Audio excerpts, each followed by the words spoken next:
whoa, whoa, like, what is this? I didn't sign up for this. And it's like, yes, you did. You did sign up for it. But you will get through it. You will get through it. You will be okay. Because, look, I am a product. I have gotten through it. I was crawling on the floor getting through it, but I was getting through it. And I'm here. I'm here. I'm living my best life. Okay?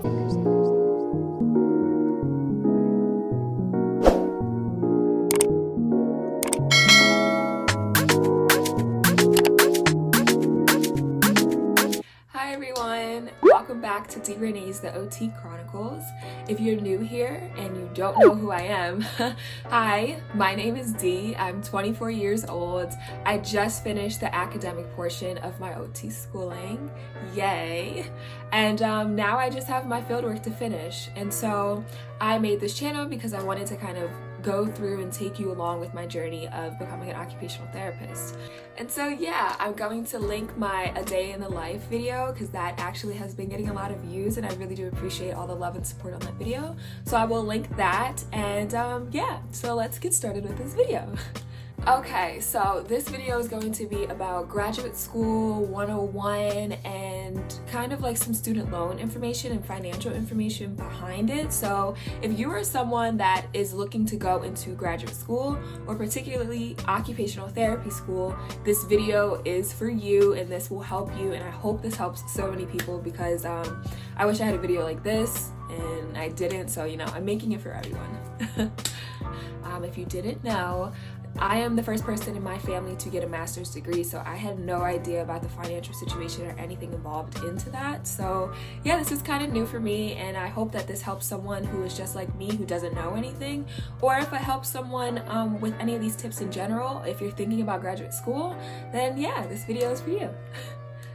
Okay, so I have my iPad here and it has my list of things that I'm going to be talking about, so don't mind me if I'm looking down. I'm just trying to stay on track and not make this video like super long. And so yeah, we're going to get right into it. The first thing is, how is graduate school different than undergraduate school? So I would first say that no one is going to be holding your hand in graduate school. Like, you are about 21, 22 years old when you hit graduate school.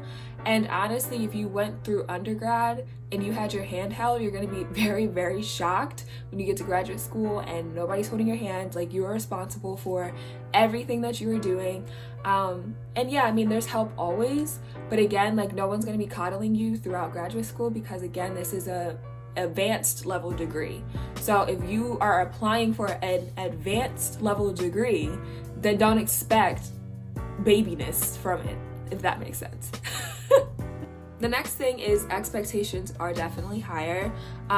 In undergrad, I typically am like a type A kind of student, so I always expected to get A's and B's. Like, I never really got C's or anything in my classes. And so if you're kind of like that, you'll be perfectly fine for graduate school.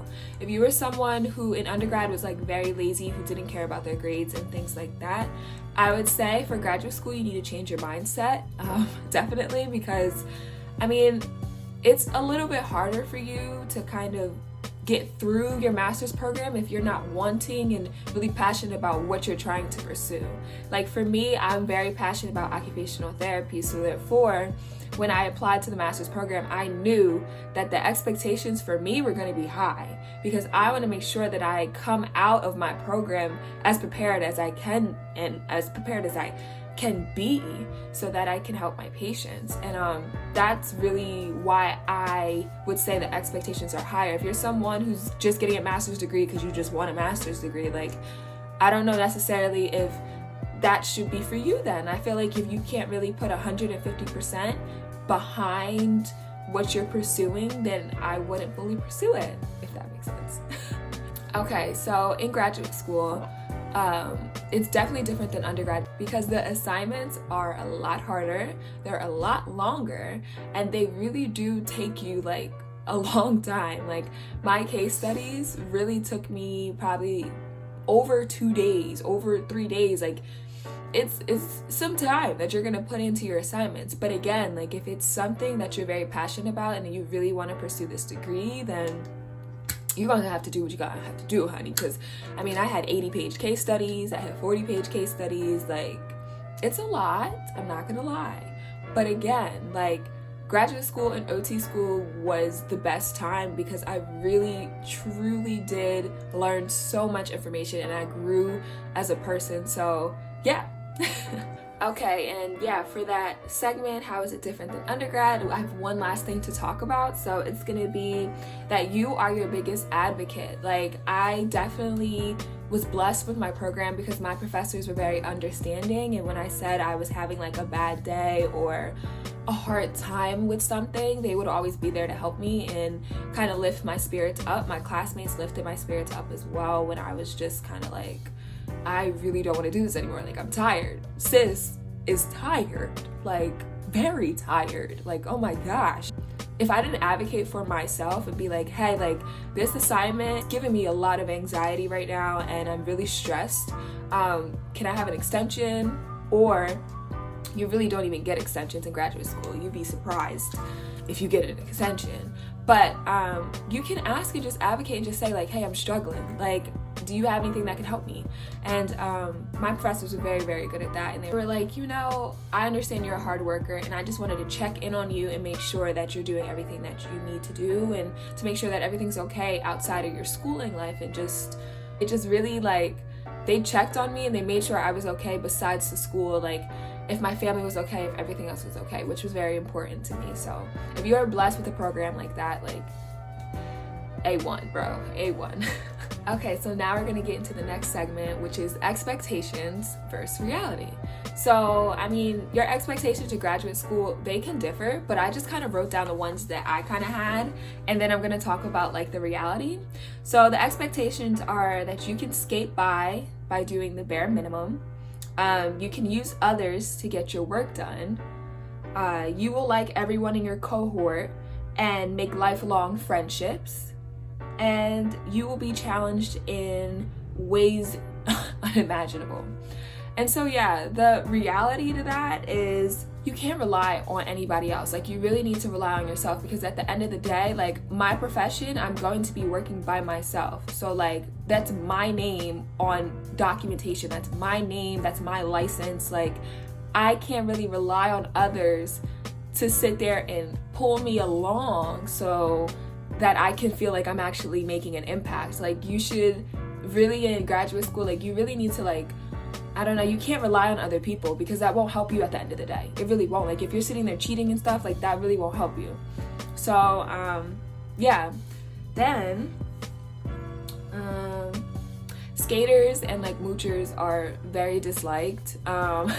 People that literally just copy assignments day after day in, day out, like don't really put the work in, like everyone in your class and your cohort can tell. So it's kind of like, what are you doing here if you're gonna sit here and copy everything and not like really do your best hand? And also it'll show in your tests too when you take the test and you don't understand anything. So it's perfectly fine like working in groups and working with other people and having study groups and things like that. But when it comes to you in that exam, like that's all you, honey. Like you can't rely on somebody else. You need to know it. So yeah, moochers and all that stuff, no, don't nobody have time for that. Not at all. Don't be one of them people. Please don't be one of them people. Like, no. So I mean, it's the same thing in undergrad. Like, you're not gonna like everybody, but again, you have respect for everybody and you want everyone to succeed. So as far as like you're gonna like everybody in your cohort and you're gonna make all these lifelong lasting friendships, like you'll make a couple for sure. I've made a couple, yes. But I'm not gonna say that I am best friends with everybody in my cohort. Like, no, I'm not. But I really do genuinely, like, I want the best for everybody in my cohort. And if they hit me up years later from now and was kind of like, oh yeah, like I need your help with this, like I would go help them because again, like we went through this journey together. So it's not necessarily like, don't go in there like, oh, I gotta be friends with everybody. Like, go in there being yourself. If you make friends, you make friends. If you don't, you don't. But at the end of the day, like, you're in there to better yourself and to learn, like, pretty much how to become the best version of a practitioner you can be. This is if you're going to occupational therapy school, though. Like, if you're doing some other degree, then, again, I guess this could apply to that, too. If you're doing some other degree, then, yeah, you want to go in there and to try to be, like, the best person and the best, like, if you're a lawyer, the best lawyer you can be. If you're going for like health professions, a doctor, be the best doctor you can be. So it's kind of like, yeah, like if friendships happen, friendships happen. If they don't, they don't. But again, at the end of the day, like, you really need to worry about yourself. Again, I'm gonna keep saying that, worry about yourself. And yeah, just worry about yourself, focus on yourself, and friendships come. Like, you don't go searching for friendships, they kind of just happen naturally, and that's the best friendships that you want to have. Okay, and so the next topic is going to be why people shy away from going to graduate school, and like, what are those things that run through people's minds, essentially. And so yeah, I have written down here that most people know that graduate school is no joke. Like, it's a lot of work. It's something where you really need to put your best foot forward. And people, not everybody is like okay with that. Not everybody wants to do that, and that's completely fine. This video is kind of to just address those things that like people think but they don't want to say in person. And it's kind of like, I'm saying it right now because I'm thinking the same things that you thought, okay? So we here with it. We are here with it, okay? And then they're scared about the unknown. Yeah, graduate school is definitely the unknown. Like, you think you know what you're getting yourself into. You think. And then you get up in there and you be like, whoa, like, what is this? I didn't sign up for this. And it's like, yes, you did. You did sign up for it. But you will get through it. You will get through it. You will be okay. Because, look, I am a product. I have gotten through it. I was crawling on the floor getting through it, but I was getting through it. And I'm here. I'm here. I'm living my best life, okay? If graduate school is very scary to you, I'm here to tell you, I was scared too, honey. I was scared, was nervous. But you know what? I did it anyway because I took a leap of faith. And I was like, I really want to do this, and I'm gonna put 150% into everything that I do. And yeah, I'm here, I succeeded, and I finished it. Now I just gotta do fieldwork. So I'm here. You can do it, honey, you can do it. I think the biggest thing that I learned too with this is kind of like, you cannot grow unless you're uncomfortable. And so I think people shy away because they don't want to be uncomfortable. And I'm gonna tell you right now, if you want to go to graduate school, you want to go to OT school, you will be uncomfortable, okay? You're going to be uncomfortable touching a patient for the first time. You're going to be uncomfortable running and facilitating a group for the first time. But again, when I look back after my first year of running and facilitating groups at adult day programs, and now I can go into a nursing home with over 30 plus people and facilitate groups just like that. If I wasn't uncomfortable in the beginning, I wouldn't be comfortable now. And again, you continue to have to be uncomfortable so you can grow. So if you're someone that's like, I don't know, I'm really scared, I'm just, stop. Because the way that you're feeling, most people feel, I felt, and that's okay. But I'm telling you, take that leap of faith and you will come out 10 times better. And you will learn so much about yourself. Honestly, I went through so much throughout my academic portion of my OT school, which was 2 years. And I learned so much about myself. I learned so much about the profession, and I'm just very confident within my abilities as a therapist, and I'm very confident within myself. Like, I really became a better person. So I keep saying that, but I really did. Like, I was a crazy girl. Woo! Yeah. Okay, and so the last portion is going to be financial. So how to pay for graduate school, because honey, it's steep. It is steep. And so let's kind of start with the beginning. Like, if you went to undergrad, you filled out your regular FAFSA. That's the same exact thing that you're going to be doing when you're applying to OT school. They're going to give you, I think it's like $10,500. That's like the amount that you would get from your FAFSA. Everybody gets that.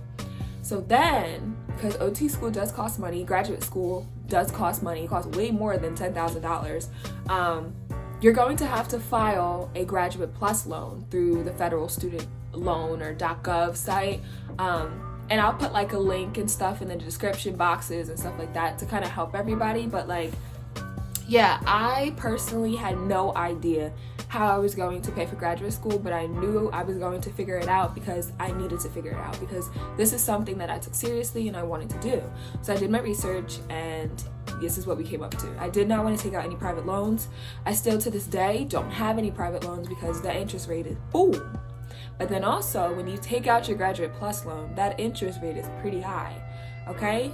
I don't think it's as high as private loans, depending on the private loan, but it is high. It's a graduate school loan. So when you apply for that graduate school loan, I think you get a max of like $24,000.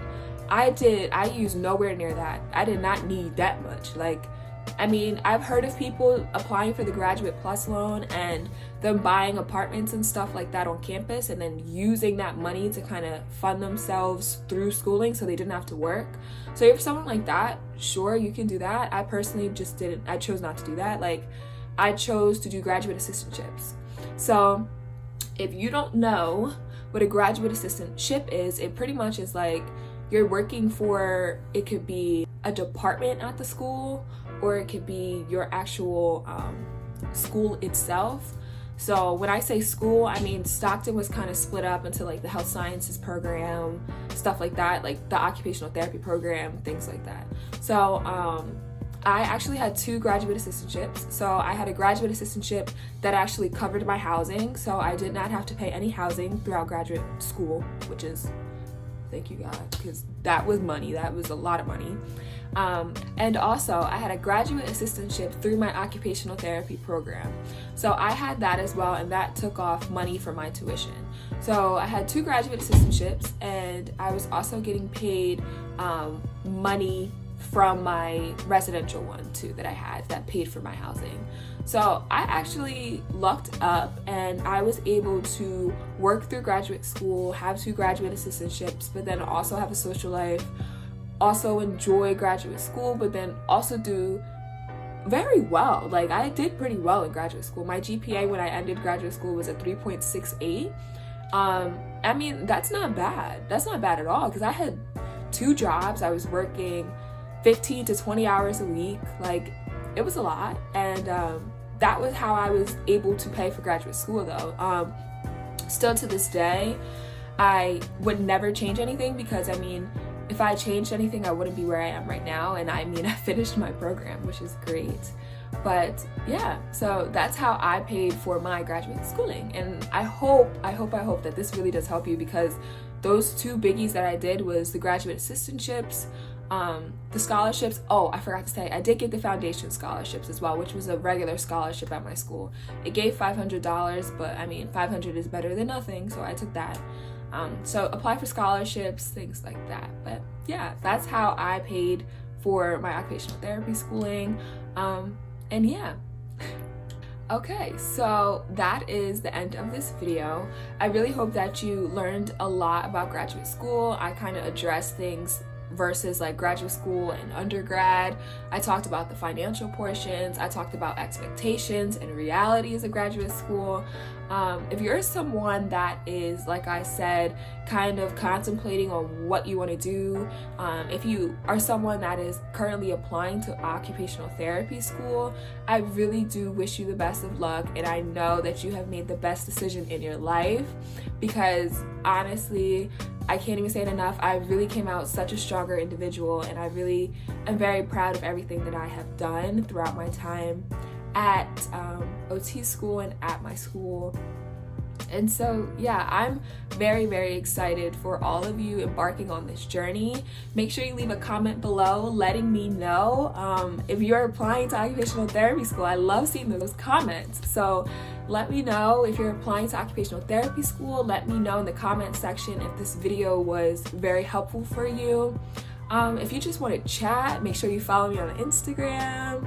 And yeah, so comment below anything that you want. I just love talking to everybody, and I hope that this was helpful again. So yeah, thank you so much for watching this video. Make sure to like, comment, and subscribe, the big 3, and I will see you in my next video. Bye everyone.